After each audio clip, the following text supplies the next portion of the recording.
Hello everyone. Today I will tell you a horror story from the city, from the personal experience of netizens.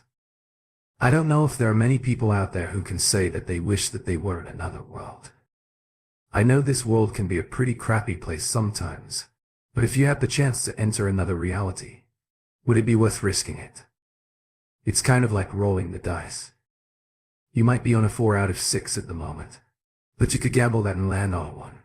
But hey, you might strike it lucky and land on a 6. Consider yourself warned as we move into what could be possible. Are you tired of the real world? Is stress getting you down? I might have a solution for you if you're willing to roll that dice. What do you say? You might not be able to come back from this. It's dangerous. But hey, by now you know the risk. Have you ever heard of the elevator game or the elevator to another world? It was once posted on the occult board in Chan back in the day.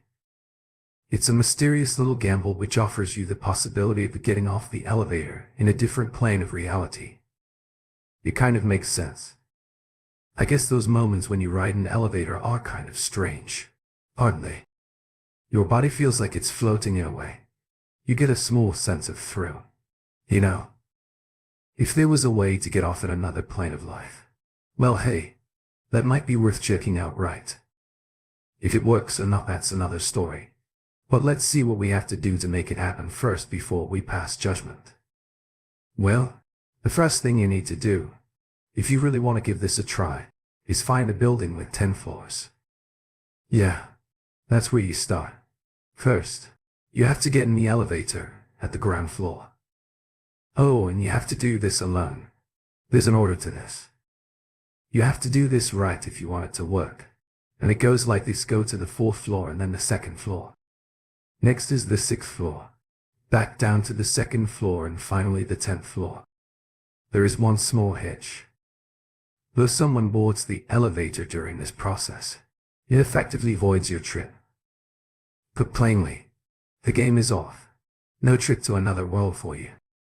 But what happens if everything goes to plan well? If you follow the instructions, then you will find yourself at the 10th floor without any companions in the elevator with you. If you've gotten that far, then the next steps are crucial. So from the 10th floor, you'll want to hit the button for the 5th floor. Next, it is at this point that your solo voyage will end. You'll be joined by a woman. Under no circumstances should you speak to her. The reason for this isn't exactly clear, but trust me, it's good advice. Now that you are joined by that mysterious woman, you should hit the button for the 1st floor.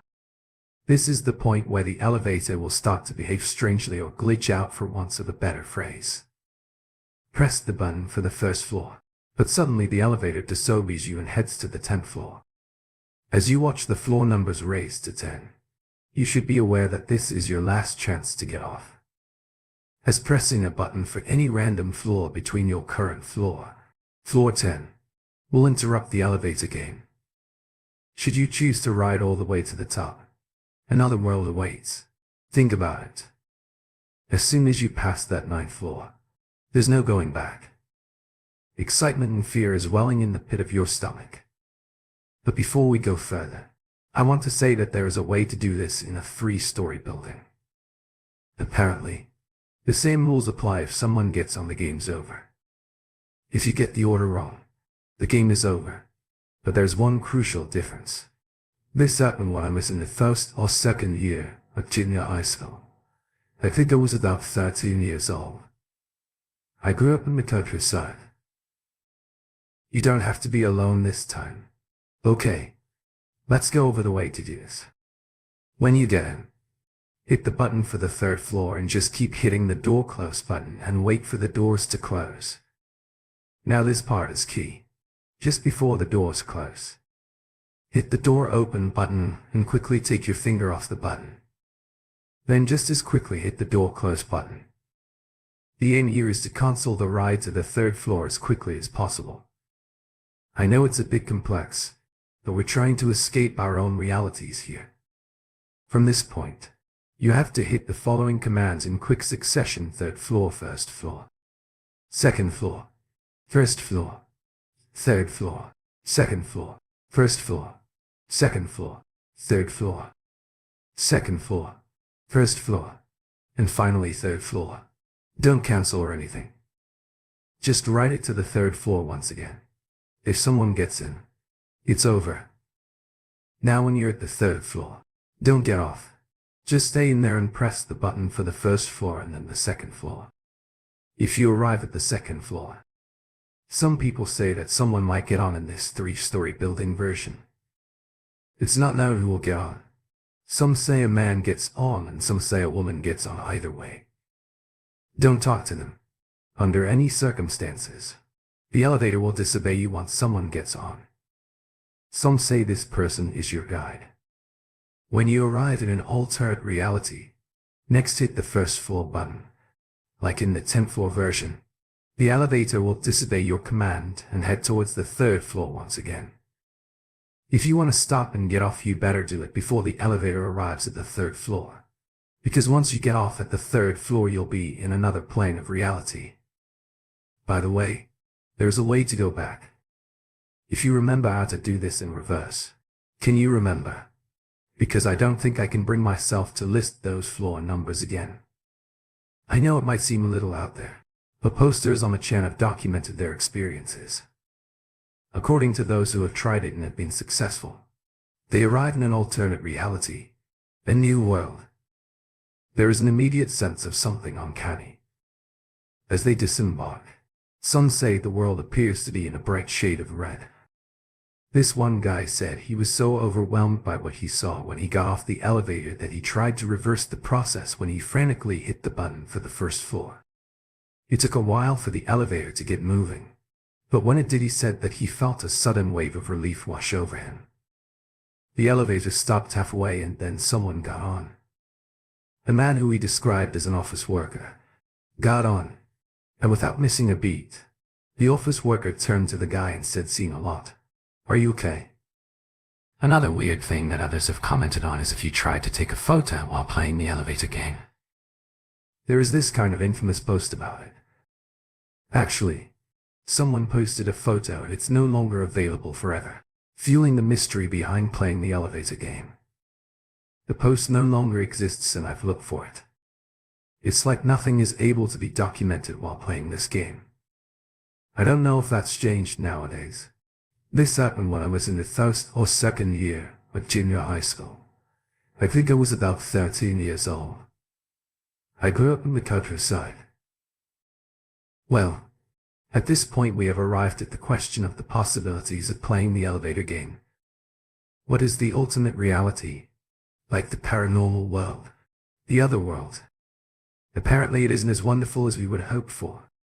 It doesn't sound like it's worth the risk. But hey, like I told you at this time, if you're tired of this world, maybe you want to roll that dice. I don't know if you should trust me. This happened when I was in the first or second year of junior high school. I think I was about 13 years old. I grew up in the countryside. Perhaps my words are the equivalent to the Venus flyrat. I'm just trying to offer you something pretty sweet. Some envision the other world filled with gallant knights and elves, like a medieval fantasy or something like that. Maybe it's a trip to the past, full of the construction of beautiful churches, or the Wild West. In any case, the outcome we hope for is surely different from our own. I think that's why this urban legend became so appealing. The possibilities appear to be limitless. It's interesting to me that the elevator is the travel method. So let's just touch on why an elevator might be important or significant, especially in Japan. Well, an elevator is a private sort of place, isn't it? It's not that dissimilar to a cubicle or a coffin or any enclosed space like that. It's one of the only vehicles you use for travel that you don't have total control over. Do you remember, when you were a kid, it was all kind of fun to press all those buttons, wasn't it? Well, what in the homosu? Elevators are an integral part of the Japanese building structure. I think that might be down to the way they build upwards instead of outwards. The structural integrity of blocks. The flats or apartments have been built on the foundations of earthquake prevention. It may seem like an oxymoron, but the taller buildings are the safer they are in some cases. So growing up as a kid there must be full of elevator rides at one point or another. Imagine how many elevators there are in Tokyo. My office has an elevator, and every time I ride it I feel I don't know a sense of excitement or thrill. Somehow the fact that an earthquake could change everything for me. Well, in the first, that feels like a risk. A little gamble. Even the elevator game is complex and honestly very difficult to execute without someone entering the elevator. The elevator game sure is interesting. Although I think it should be renamed, as I wish I could go to another world game. It's complex and you might fail when you attempt and get disheartened. You might think to yourself, I must have hit the wrong button. But deep down there might be something inside that tells you it's possible. Do you want to? Do you want to go off in the red world, the medieval world, or another world? What if you can't come back? Sometimes, when I ride an elevator and someone looks at me just as I get in, I sometimes think, I just interrupted that game. Didn't I should? I feel embarrassed or scared. I don't know. Is it real? I mean, come on. Could it be real? Let's be honest here. Let's be real. If we leave behind discussions of fantasies and you give the elevator game a try, you press all the right buttons in the right order and no one gets on. When you get off at the final stop, will you be in another world? Maybe. Hey, maybe it just looks the same as everyday life. The doors open and you just see yourself in the same building that you know quite well. It's just another day. Right, but is it? Maybe it's different and you just haven't seen how different it is here. Oh damn, it didn't work. You might think to yourself. You might even smirk and claim it's. But look carefully. People say it's never the same. Once they've played the game successfully, little by little changes in your everyday life emerge. It might be small at first, but participants of the elevator game say the results are there. You're somewhere else, even though it looks the same somewhere. Maybe your friends and family bawling their eyes out while they post missing person posters and search for you. Hey, good luck out there, if you feel like rolling that dice. This is a popular urban legend which can be found in many different formats. We will take a look at some variations in a little bit. But first I want to share the urban legend itself. This is just one supposed true account of an interaction with the Tomorrow's Victims broadcast. I used to be into late night radio. I'm not into it so much these days. I had a favorite show that I would religiously tune into. I usually just listened to my radio show and then kind of drifted off to sleep in bed when it finished. But one night I stayed up a little later than usual.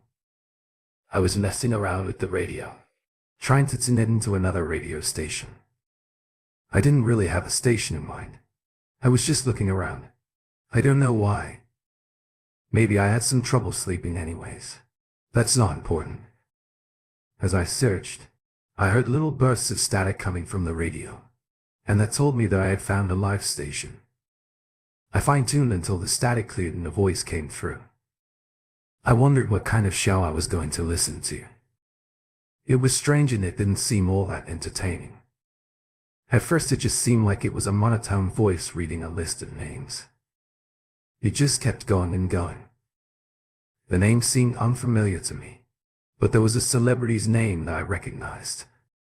After a minute or so the voice stopped and then it said, "These are tomorrow's victims," and with that the radio fell silent. I lay in bed thinking about. It was really strange. I eventually fell asleep. The following night I tuned into my regular radio show, and during that show there was a news break and the news stated that a celebrity had passed away, and that celebrity was the one I heard on that strange broadcast the night before. It was seriously weird. Could it be true? Did I find some kind of weird Grim Reaper-like list last night? I have tried and tried to find that station again, but every time I fail. Tomorrow's Victim is a famous urban legend from Japan. In some versions the radio is replaced by a TV. In the TV version, People say that they have seen names appear on the screen on channels which should show nothing but static. Since digital media has replaced analog media, the static radio and TV channels are harder and harder to come by because these channels are no longer accessible. This urban legend has kind of been buried and forgotten. There have been reports of some internet videos that resemble tomorrow's victims, but not that many. Some say that it's a conspiracy theory. Some kind of Illuminati influence, some unseen shadowy organization supposedly decides whose names belong on the list of tomorrow's victims for it. I'm sure that some of you have heard this one before. I sure have. But I've translated roughly 30 words in the hope that we'll discover something new here. Timestamps will be in the description. If you feel like skipping this one, please go ahead. But I think by the end of it you might have heard a fresh take on this classic, based on information from the source language. Tikateki is an urban legend that originates from Japan.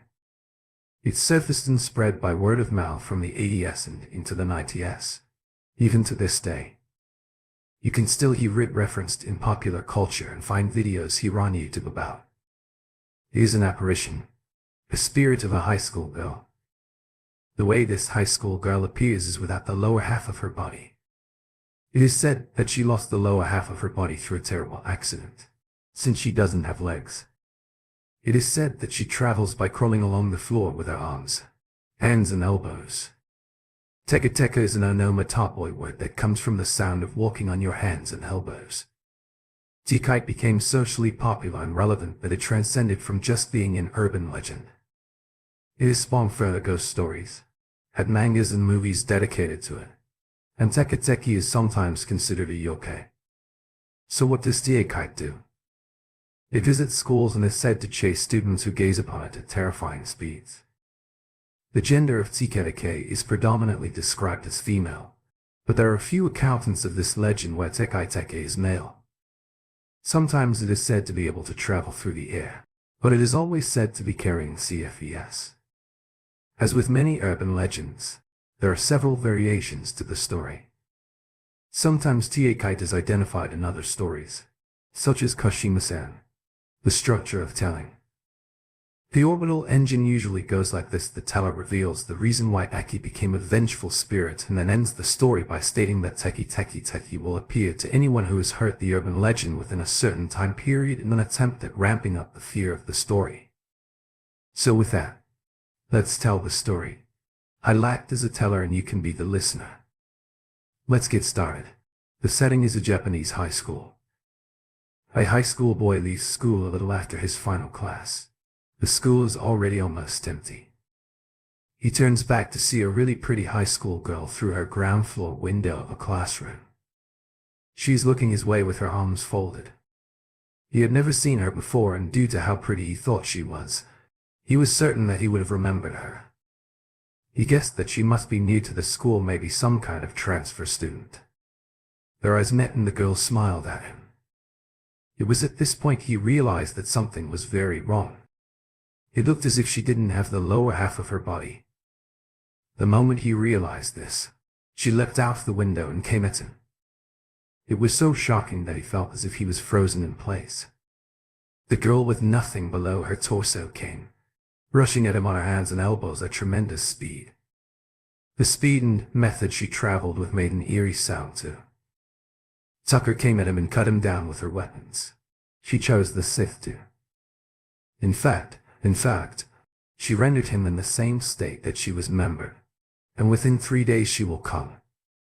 For anyone who hears this story, even if you run, she'll still find you, and don't you dare believe you'll get away.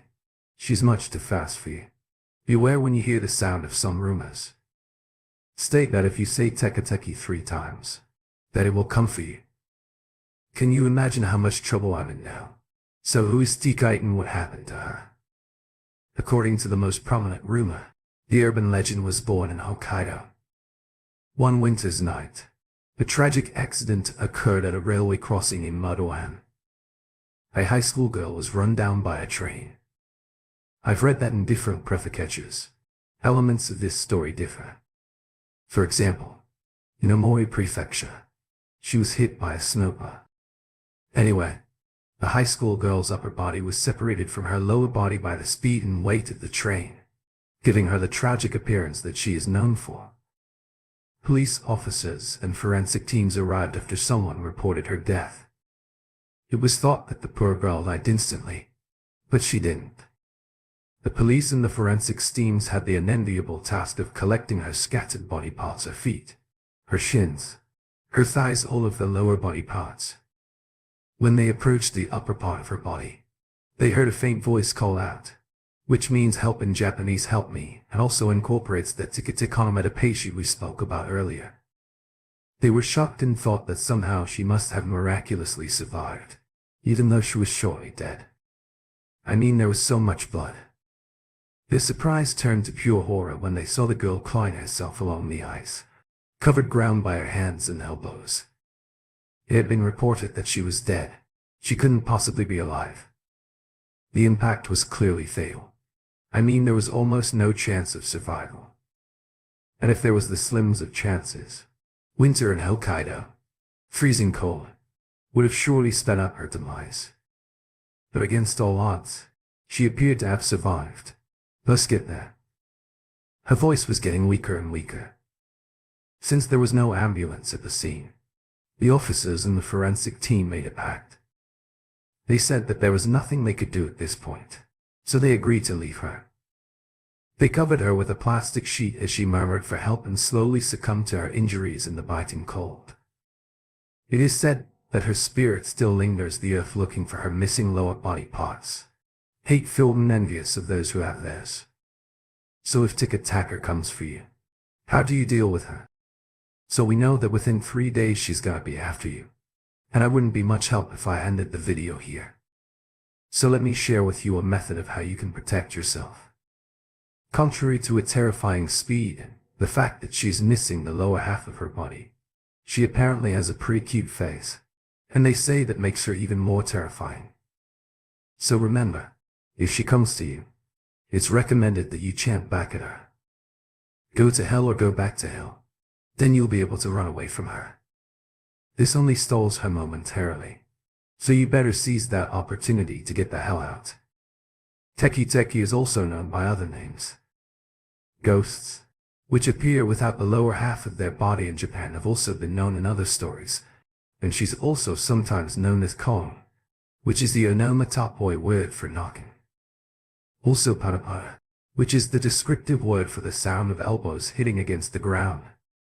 The Japanese really love their onomatopoeia words.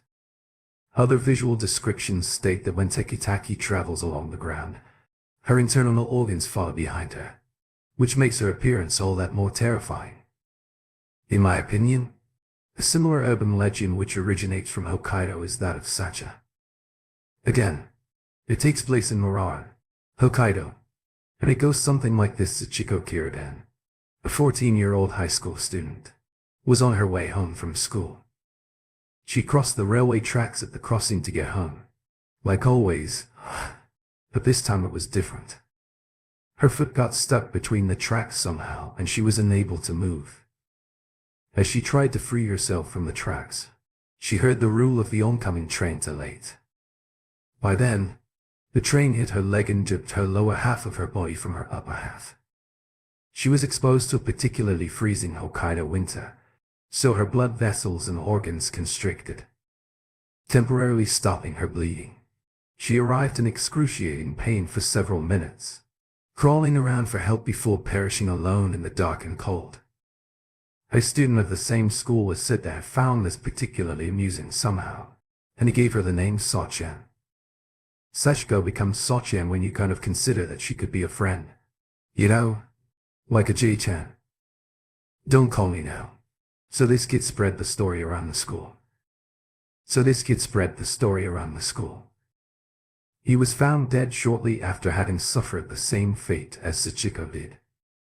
He died alone in his bedroom through blood loss, and to this day the lower half of his body has never been found. Others say that Tic-Tac is true. Identity was Kashimuriko, and that is a whole nother story for another collection.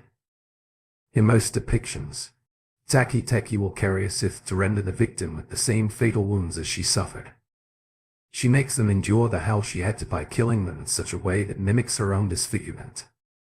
In 2009, a movie was made which spawned a sequel, which was released on the same day. So everyone just be careful and cautious over the next 3 days and listen out for anything that sounds like the oncoming rushing of hands or elbows along the floor.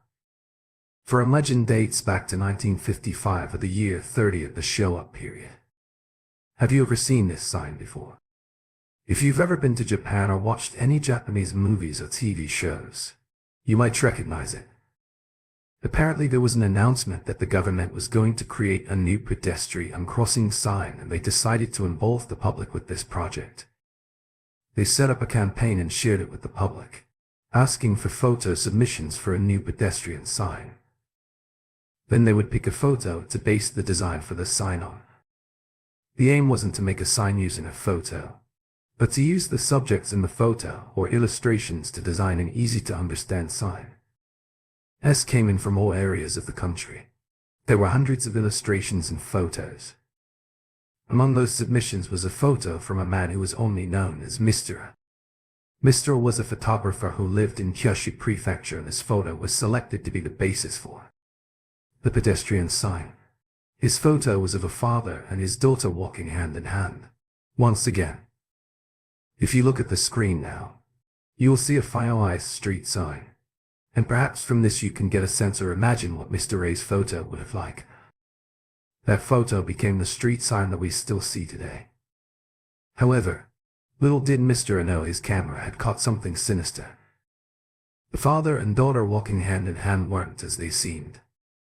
On the day Mr. A heard about the contest for the new pedestrian sign, he raced out with his camera to the streets.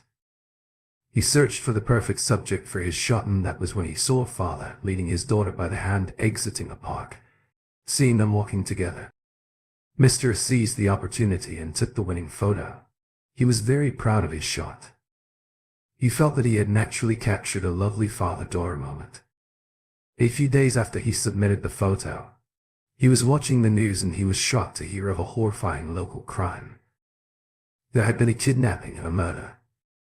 The face of the killer and the victim was shown on screen. While he watched the news report, Mr. was filled with a sense of déjà vu. He thought their faces seemed somewhat familiar. He couldn't quite place where he had recognized them from, but then he remembered the photo he had taken for the competition. What Mr. thought was a photo of her father and daughter was actually a photo of a kidnapper and his victim. That girl died the day after his photo was taken. He later received a letter to state that his touching photo of a father and his daughter had been chosen to win the competition. It was too late to go back. The signs we see today were already in mass production by the time he received his letter. So the next time you see this sign, I hope you take a closer look at it. Things aren't always what they seem. Thank you for it. Today's story ends.